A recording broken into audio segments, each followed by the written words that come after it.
Zap Crypto. Tous les jours, toute l'actu crypto au même endroit. Et pour me soutenir, abonne-toi et active la cloche pour ne pas manquer le prochain Zap Crypto. Bonjour à tous, comme d'habitude on commence par le Fear and Greed Index à 48 dans le neutral, le Social Index toujours sur Up et le Market Order Flow sur Forte Vente à 17h que j'enregistre. Je vous souhaite une bonne vidéo, c'était Zap Crypto. Il faut un peu de correction, on peut pas toujours aller en ligne droite, et donc du coup tout d'abord, si on regarde le graphique du BTC, eh bien on peut voir que c'est pas non plus dramatique. On a certes un rejet ici sur le niveau des 48 000 $, qui vient en fait provoquer une chute du prix en direction des 45 000, mais on n'est pas pour autant repassé sous la Kijun ici à 43 000 $. Pour rappel, tant qu'on ne la casse pas, on reste largement en tendance haussière. On voit ici que la Chikou Span, elle se heurte au haut du pattern, donc ça pourrait aussi aider le prix à repartir. Et puis surtout, on a ce support ici que j'ai dessiné ce matin sur mon compte Twitter, sur lequel on voit qu'on a eu 1, 2, 3 et 4 contacts. Ces rejets-là, eh bien avant, ils donnaient lieu à une résistance. Et finalement, maintenant qu'on est passé au-dessus, très logiquement, on devrait pouvoir rebondir pour mieux repartir, chercher notre objectif à 55 832 $. Bien sûr, si on venait à casser la Kijun en confirmation et à repasser sous le nuage, là on invaliderait l'objectif, mais tant qu'on ne repasse pas en dessous, pour moi ça reste actif, étant donné que je vois ça comme un pullback sur ce support avant de repartir, d'aller faire un nouveau plus haut, et puis d'aller déclencher notre objectif. On peut voir ce que le Bitcoin en fait précédemment, ok? Donc après avoir chuté en dessous de ce niveau et après avoir trouvé ce style de support, vous voyez qu'on a eu vraiment du mal à dépasser la ligne rouge supérieure que vous voyez juste ici, ok? Donc on a continué à se consolider, on a pas mal suivi cette ligne ici en respectant le niveau et on a aussi eu une autre grosse poussée juste là. Pourtant, une fois encore, on a eu du mal à dépasser la ligne rouge, on a chuté, on a continué à suivre le même niveau une fois encore, on a tenté de dépasser la ligne ici et encore une fois à ce point. Donc, ouais, genre disons que c'est pas inhabituel qu'on ait du mal à dépasser cette ligne rouge, mais une fois qu'on y est parvenu, regardez-moi ça, boum, explosion à la hausse. On a même eu notre retest et ensuite on a pu décoller. Même chose ici, on a chuté, vous voyez que là aussi on a eu du mal à dépasser cette ligne rouge à ce point, mais une fois qu'on a pu le faire, on a assisté à de belles poussées à la hausse. Et ah bah ouais, aussi ici pareil, on a eu le crash du Covid, évidemment Black Swan ici, on a perdu le niveau, on a continué à le suivre tout du long, on a encore eu du mal à percer le niveau de cette ligne rouge juste ici, mais une fois qu'on y est parvenu, alors c'est à ce moment évidemment qu'on a eu de belles poussées de la part du Bitcoin. Du coup, le fait de galérer un peu avec ce niveau, c'est vraiment pas inhabituel, voilà l'idée, mais je pense tout de même que ça n'est qu'une question de temps avant qu'on ne parvienne enfin à le dépasser. Maintenant, est-ce qu'on pourrait avoir une dernière secousse? Si les choses devaient vraiment mal tourner sur le marché, est-ce qu'on pourrait redescendre pour revenir une fois encore tester cette ligne rouge qui est donc... Attendez, maintenant elle est à 32 000. Je dirais que c'est pas une possibilité à exclure totalement, même si pour le coup je pense que c'est pas super probable non plus. Mais quoi qu'il en soit, si jamais ça devait arriver, alors c'est le moment où je vais vendre tout ce que je possède pour acheter encore plus de Bitcoin. Je vois en fait que les volumes sont pas non plus super fous, d'accord? Donc c'est vrai qu'on est dans le vert, donc ça veut dire qu'on est surtout sur de la force acheteuse ici, d'accord? Donc on a des volumes verts. Donc moi ce que j'aimerais voir quand même, c'est qu'on commence à venir à chercher du volume pour casser, parce que vous le savez, si on veut réussir à casser des niveaux importants, il faut venir avec du volume. Regardez, je peux vous montrer auparavant, ici, quand on est venu casser justement le niveau ici des 12 700 $, regardez la croissance qu'il y a eu sur les volumes. Il faut qu'il y ait ça ici. Et moi je le vois pas. Je ne vois pas de volume ici, je vois plutôt que ça baisse ici. Donc moi ça ne me va pas. Donc je me protège, on fait attention. Volume qui est un petit peu en baisse, on structure au niveau de la EMA, c'est en ce moment qu'on fait vraiment attention, qu'on commence pas à rentrer all-in sur les cryptos, même si elles peuvent montrer des signes intéressants. Beaucoup montrent également de sortes de petits W, vous savez, qu'on peut aller choper, mais tant que moi je suis dans cette phase-là, j'irai pas choper des couteaux qui tombent.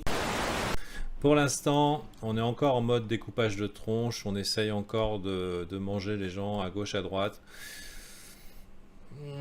Il vaut mieux acheter des dips que des sommets, en tout cas, ça c'est sûr. Donc là, on est dans une phase où il y a eu un dip. À vous de voir si vous êtes toujours confiant, pas confiant. Ce matin, le funding était négatif sur le Bitcoin. C'est après pas mal de jours en positif, c'est peut-être révélateur d'un sentiment encore incertain, donc faut voir. On est venu chercher les liquidités, ça on l'avait tracé il y a très longtemps, c'est qu'on était tout en bas ici, on a dit attention, on va peut-être chercher les liquidités plus haut, ok, et peut-être chercher les liquidités plus bas. Et tant qu'on y est, chercher à combler le gap qu'on a plus bas pour enfin tenter le up. Ça c'est vraiment le, entre guillemets, le deuxième pire scénario, parce que le pire du pire c'est vraiment le gros bear market jusqu'aux 10 000 $. Mais en tout cas, c'est un scénario qui est probable. Ethereum très rapidement. Pattern de retournement déclenché sur Ethereum, donc on a un signe de top temporaire. Ici, pas une reprise baissière, mais un signe de top temporaire. Et bon, si le Bitcoin retrace, Ether pourrait retracer ici. Et donc, les niveaux importants sur Ether, c'est du coup vers, pareil, les $3000 jusqu'aux 3200. Donc Ether encore, ça va, il a de la marge dans la zone vraiment importante.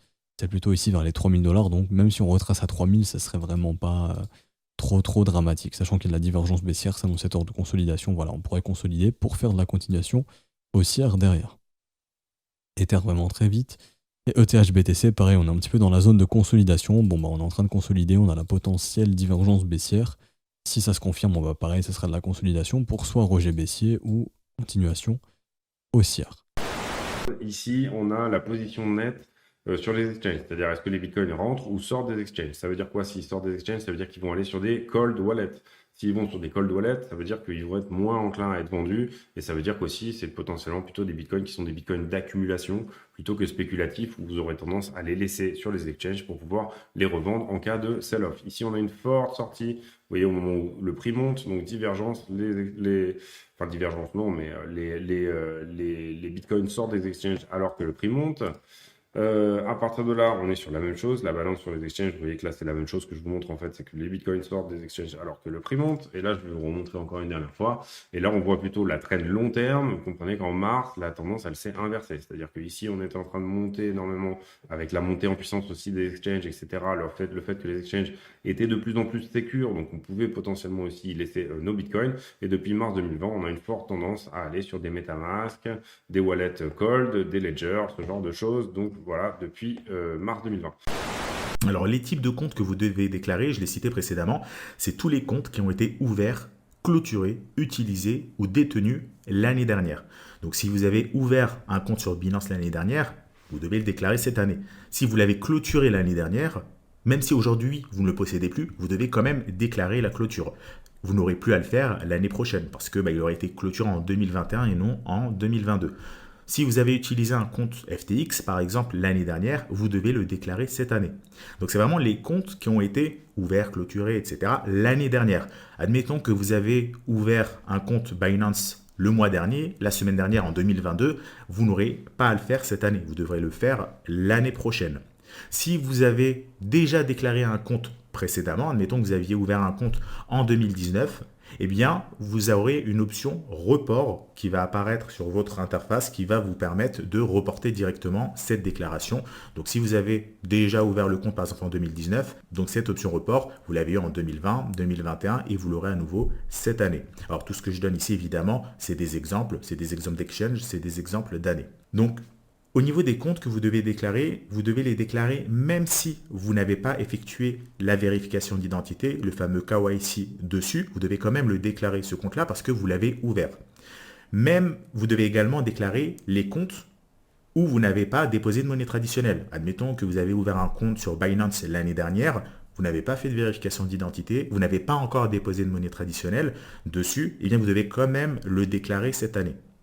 Et enfin, même si vous n'avez encore déposé aucun fonds, c'est-à-dire que vous n'avez pas effectué de transfert dessus, vous devez quand même le déclarer. Ici, c'est le wrap BTC. Qu'est-ce que c'est le wrap BTC? C'est tout simplement, vous avez un Bitcoin, vous voulez le mettre en collatéral sur la blockchain Ethereum, vous pouvez le faire en faisant un wrapped BTC. Sur un smart contract, vous pouvez dire, prends mon Bitcoin, on l'enveloppe, on le wrap, on le met dans une enveloppe, et puis à partir de là, vous pouvez le mettre en collatéral pour, par exemple, faire autre chose avec de l'Ether ou faire autre chose en smart contract avec autre chose, etc. Et là, on voit très bien cette très très forte augmentation. Vous vous rappelez du DeFi Summer en 2020, ici très forte augmentation des wrap BTC, adoption de la DeFi, etc. etc. Et puis là, on est encore une fois sur une nouvelle augmentation ici. Donc ça veut dire que il y a certains BTC qui sont achetés pour être mis en collatéral sur la blockchain Ethereum pour faire de la DeFi. Et ça correspond un petit peu à locker des BTC. Donc c'est intéressant parce que ça donne de la TVL, de la Total Lot Value à BTC. Et là, vous comprenez qu'on est à 200, je crois que le chiffre exact, c'est 280 000 bitcoins actuellement qui sont bloqués. Donc ça veut dire que la moitié de ce que détient Grayscale est bloqué sur la blockchain Ethereum en ce qui concerne les bitcoins. Donc vraiment intéressant de regarder ça aussi, je trouve. Et en parlant de grosses sociétés, on a aujourd'hui Ledger qui fait couler pas mal d'encre. Bon, tout d'abord, ils ont lancé un nouveau wallet physique qui se nomme Nano S+, qui permet désormais le stockage de NFT, en plus des cryptos habituels, et qui est plutôt destiné aux nouveaux arrivants qui souhaitent se familiariser avec le cold storage. Mais ce n'est pas tout, car aujourd'hui, Ledger a annoncé un partenariat avec The Sandbox pour éduquer les utilisateurs du métaverse aux cryptos, ainsi qu'à la sécurisation de ces dernières, et tout ça de manière interactive sur le terrain qui sera dédié à Ledger dans le métaverse. Et il prévoit également la production de clés Ledger qui seront personnalisées pour les propriétaires du token Sand. Bref, vous l'avez compris, la licorne française continue à démontrer qu'elle est le leader dans le domaine de la sécurisation des actifs numériques.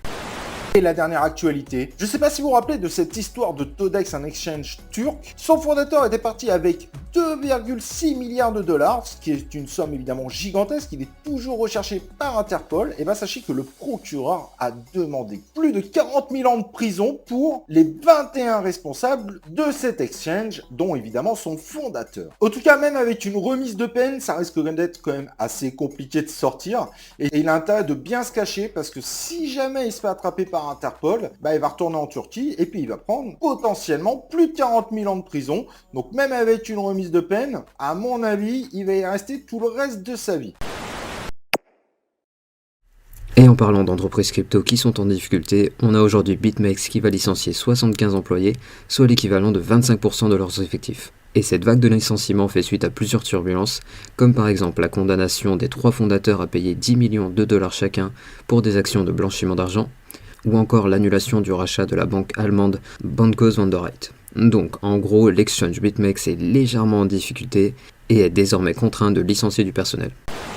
Cryptoast qui a tweeté hier pour nous informer que d'après une étude de NBC News, près de 21% des Américains auraient déjà investi dans les crypto-monnaies ou ont déjà manipulé ces actifs, et c'est visiblement les Américains qui sont donc beaucoup plus intéressés par les crypto-actifs que les Français, parce qu'en effet en France doit être à 8% je crois de personnes qui ont déjà investi dans les crypto-monnaies par rapport à 21% en Amérique, soit quasiment 3 fois plus.